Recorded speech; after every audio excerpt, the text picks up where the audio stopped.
శ్రీ సాయినాథాయ నమః. శ్రీ సాయిబాబా సచ్చరిత్రము 5వ అధ్యాయము. విషయ పరిజ్ఞానము. చాందిపాటిలు పెండ్లి బృందముతో కలిసి బాబా తిరిగి షిరిడీ రాక. సాయి అను నామము. ఇతర యోగులతో సహవాసము. పాదుకల చరిత్ర. మోహియుద్దీన్తో కుస్తీ. జీవితములో మార్పు.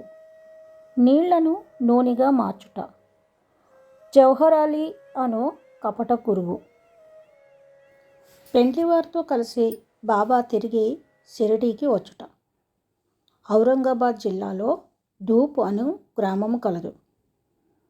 అచ్చట ధనికుడకు మహమ్మదీయుడొకడుండెను. అతని పేరు చాందిపాటిల్. ఔరంగాబాదు పోచుండగా అతని గుర్రము తప్పిపోయాను. 2 మాసములు వెతికినను దాని అంత దొరకకుండెను. అతడు నిరాశ చెంది భుజముపై జైను వేసుకొని ఔరంగాబాదు నుండి ధూప్ గ్రామమునకు పోవచుండెను.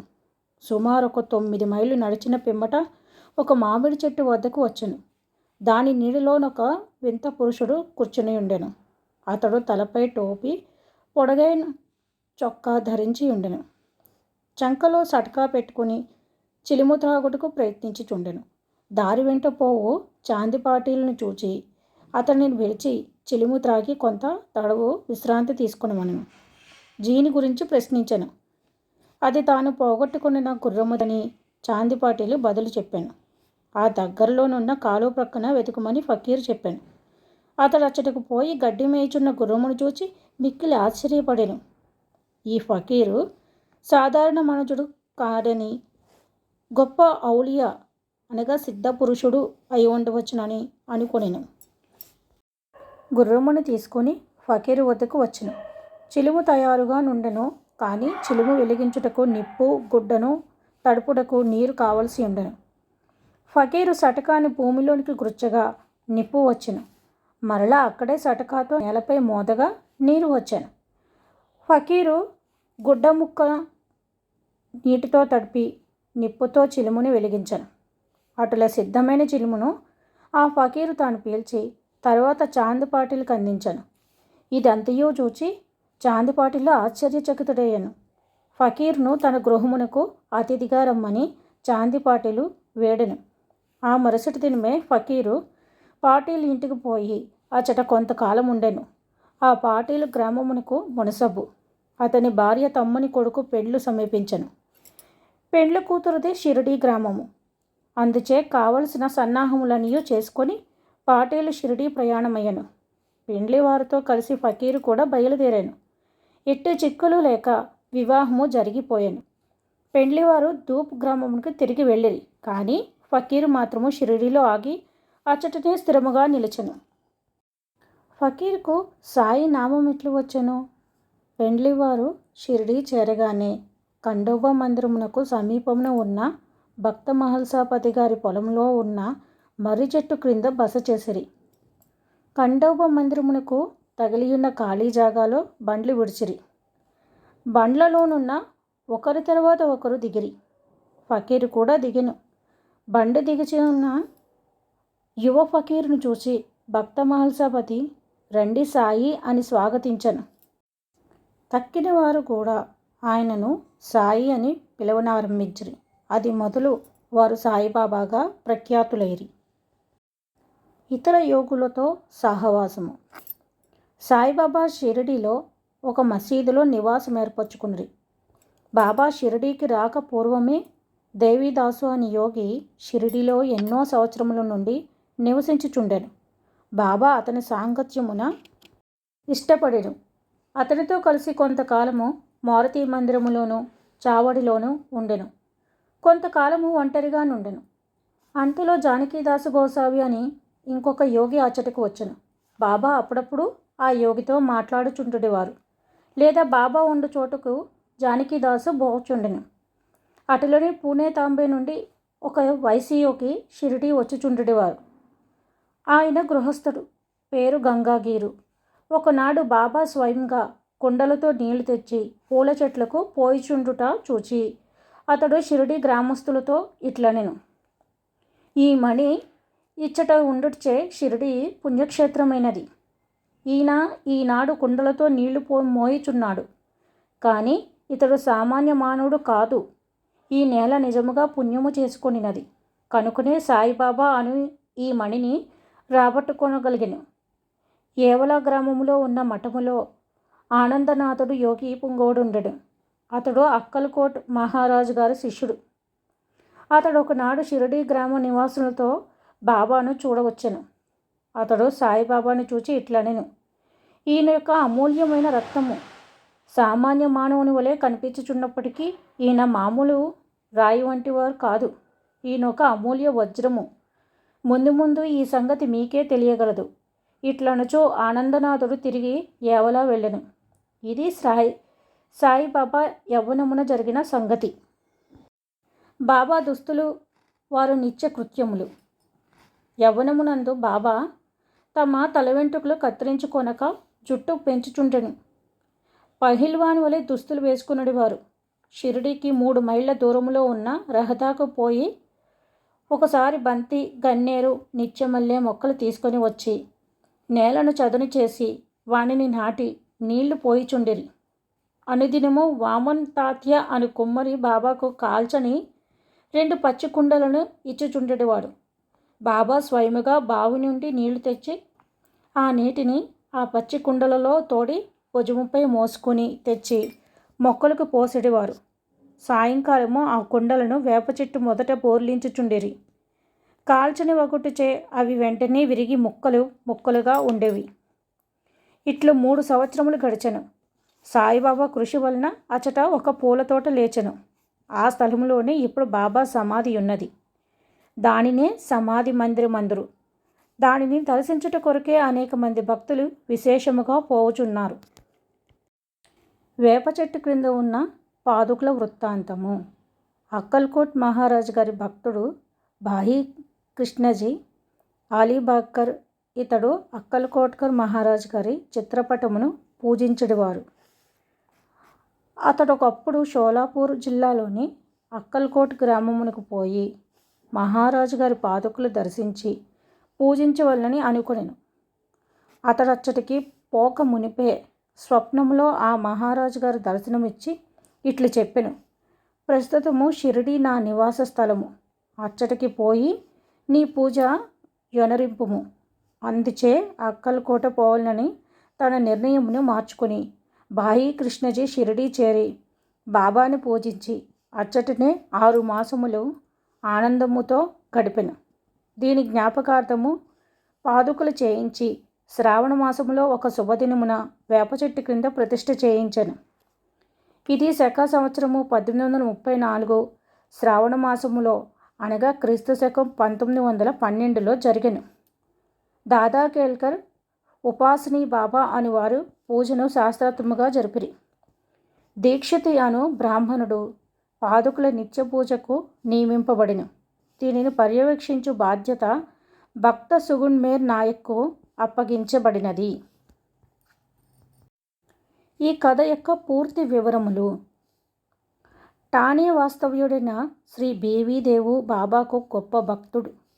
వీరు మామల్తదారుగా పదవి విరమణ చేసిరి. వేప చెట్టు క్రింద ప్రతిష్ఠింపబడిన పాదుకులకు సంబంధించిన వివరములన్నీ సగుణ్మేర్ నాయక్ మరియు గోవింద కమలాకర్ దీక్షితుల నుండి సేకరించి పాదుకుల పూర్తి వృత్తాంతము శ్రీ సాయిలీలా మాసపత్రిక 2వ సంపుటము మొదటి సంచిక 25వ పేజీలో ఈ రీతిగా ప్రచురించినారు. అది 1912వ సంవత్సరంలో బొంబాయి నుండి డాక్టర్ రామారావు కటారే అను అతడు షిరిడి వచ్చును. వానితో పాటుగా అతని కాంపౌండర్ను మరియు అతని మిత్రుడైన భాయి కృష్ణజీ అలీబాగ్కరు అను అతడును వెంట వచ్చిరి. షిరిడిలో వారు సగుణ్మేర్ నాయక్కు జీకే దీక్షిత్కు సన్నిహితులైరి. అనేక విషయములు తమలో తాము చర్చించుకున్నప్పుడు సంభాషణ వశాత్తు బాబా ప్రప్రథమున షిరిడి ప్రవేశించి వేప చెట్టు క్రింద తపస్సు చేసిన దాని జ్ఞాపకార్థము బాబా పాదకులు ఆ వేప చెట్టు కింద ప్రతిష్ఠించవలనని నిశ్చయించుకునిరి. పాదుకులను రాతితో చెక్కించుటకు నిర్ణయించిరి. ఈ సంగతి డాక్టర్ రామారావు కొటేరకు తెలిపినచో ఆయన చక్కని పాదుకులు చెక్కించదరని భాయి కృష్ణజీ మిత్రుడైన కాంపౌండరు సలహా ఇచ్చెను. అందరినీ ఈ సలహాకు సమ్మతించిరి. అప్పటికి బొంబాయి తిరిగి వెళ్ళిన డాక్టర్ గారికి ఈ విషయము తెలియపరిచిరి. వారు వెంటనే మరలా షిరిడీ వచ్చి పాదుకుల నమూనా వ్రాయించిరి. ఖండోబా మందిరం ముందున్న ఉపాసనీ మహారాజు వద్దకు పోయి తాము వ్రాసిన పాదుకల నమూనాను చూపిరి.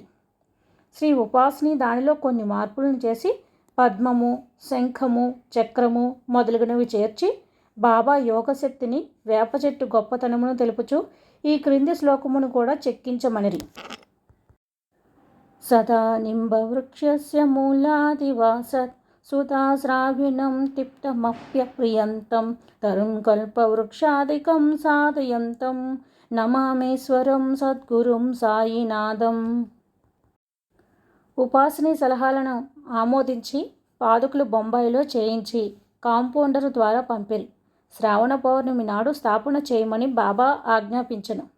ఆనాడు 11 గంటలకు జీకే దీక్షిత్ తన శిరస్సుపై పాదుకులు పెట్టుకుని ఖండోబా మందిరము నుండి ద్వారకామాయికి ఉత్సవముతో వచ్చిరి.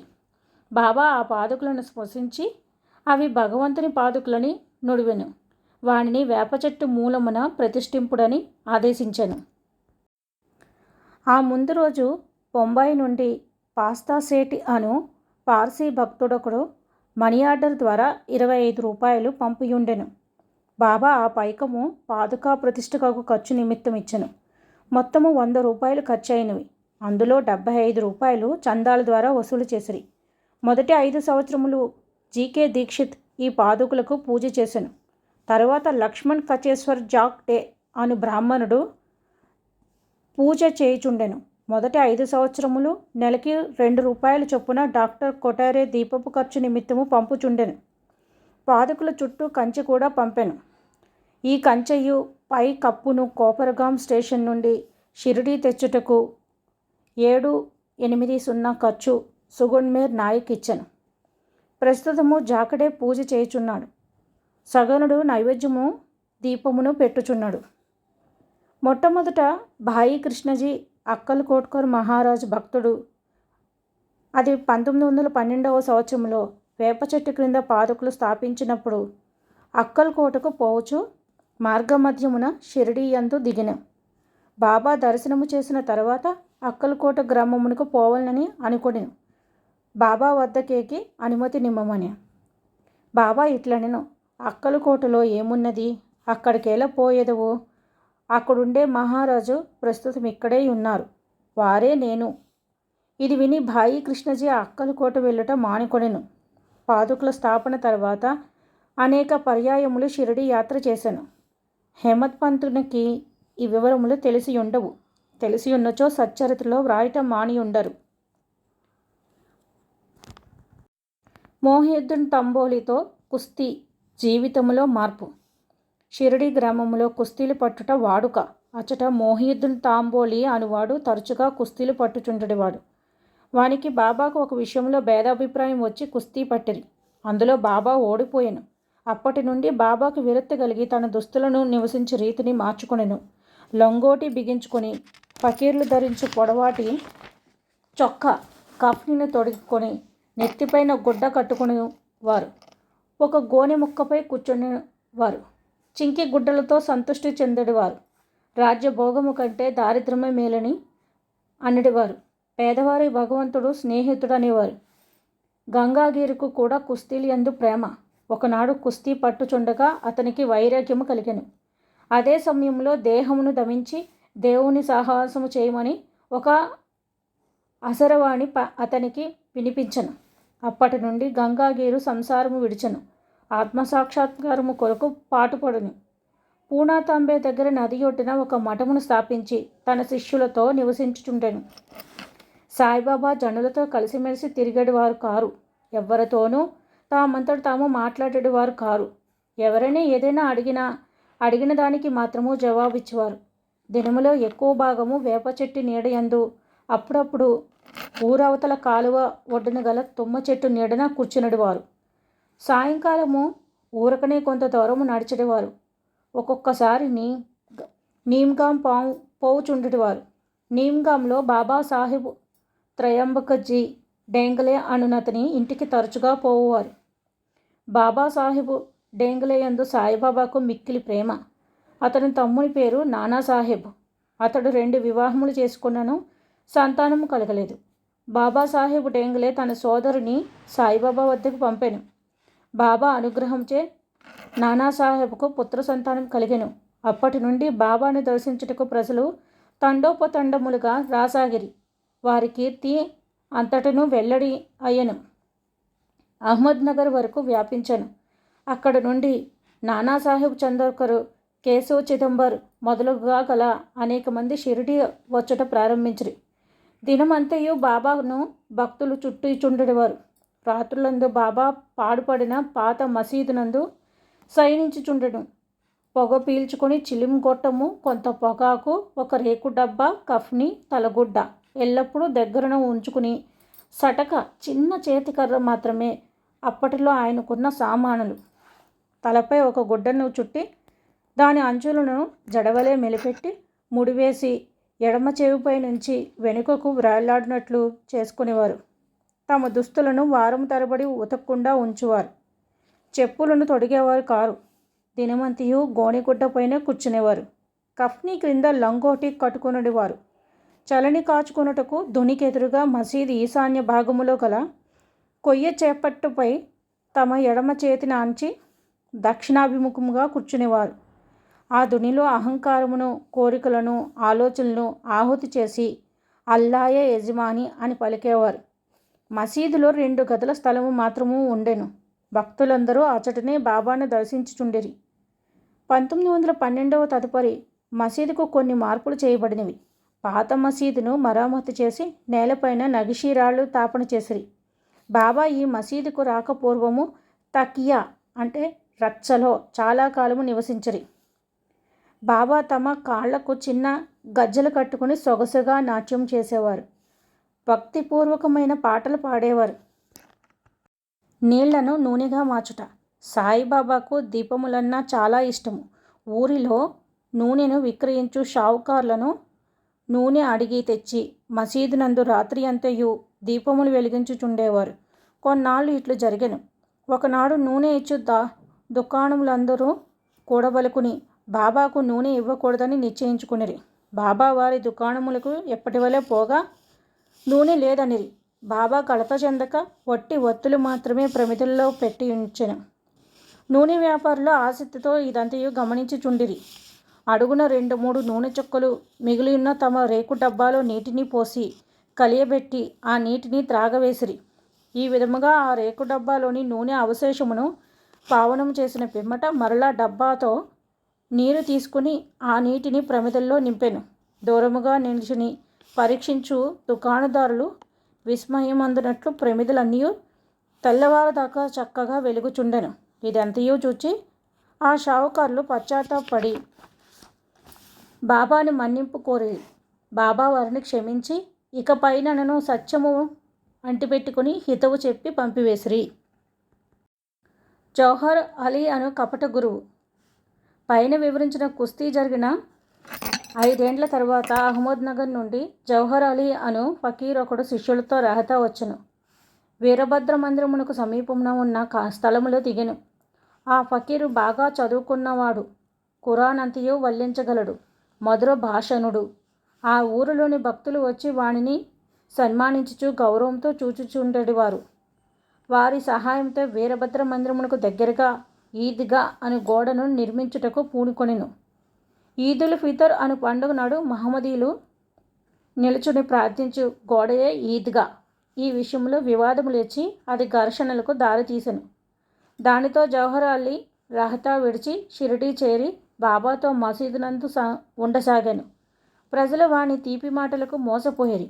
అతడు బాబాను తన శిష్యుడని చెప్పువాడు. బాబా అందులక అడ్డు చెప్పక శిష్యుని వలనే మసులుకొనెను. తర్వాత గురు శిష్యులిద్దరూ రహతాకు పోయి అచట నివసించుటకు నిశ్చయించుకునిరి. గురువునకు శిష్యుని శక్తి ఏమీయూ తెలియకుండెను. శిష్యునికి మాత్రము గురువు యొక్క లోపములు బాగా తెలియను. అయినప్పటికీ బాబా ఆ కపట గురువునెప్పుడూ అగౌరవపరచక శిష్య ధర్మమును శ్రద్ధగా నెరవేర్చుచుండెడివారు. అప్పుడప్పుడు వారిరువురు షిరిడీకి వచ్చి పోవచుండెడివారు. కానీ అధికంగా రహతాలోనే నివసించేవారు. షిరిడిలోని సాయి భక్తులకు బాబా ఆ విధముగా రహతాలో ఉండుట ఎంత మాత్రమూ ఇష్టము లేకుండెను. అందుచే వారందరూ కలిసి సాయిబాబాను మరలా షిరిడికి పిలుచుకుని వచ్చుటకు రహతా వెళ్ళిరి.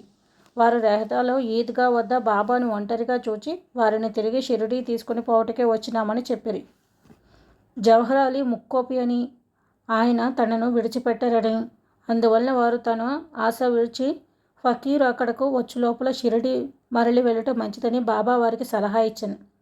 వారిట్లో మాట్లాడుకొనుచుండగా జవహర్ అక్కడికి వచ్చి బాబాని తీసుకొని పోవటకు ప్రయత్నించుచున్న షిరిడి ప్రజలపై మండిపడిన. కొంత వాదోపవాదములు జరిగిన పిమ్మట గురు శిష్యులిద్దరూ తిరిగి షిరిడి పోవటకు నిర్ణయమైనది. వారు షిరిడి చేరి అచ్చటనే నివసించుచుండిరి. కొన్ని దినముల పిమ్మట దేవీదాసు ఆ కపట గురువును పరీక్షించి అతని బండారము బయటపెట్టెను. చాంది పాటిల్ పనుల బృందంలో బాబా షిరిడి వచ్చుటకు 12 సంవత్సరముల ముందే 10-12 ఏళ్ల వయసులో దేవీదాసు షిరిడి చేరెను. వారు మారుతి దేవాలయంలో ఉండేవారు.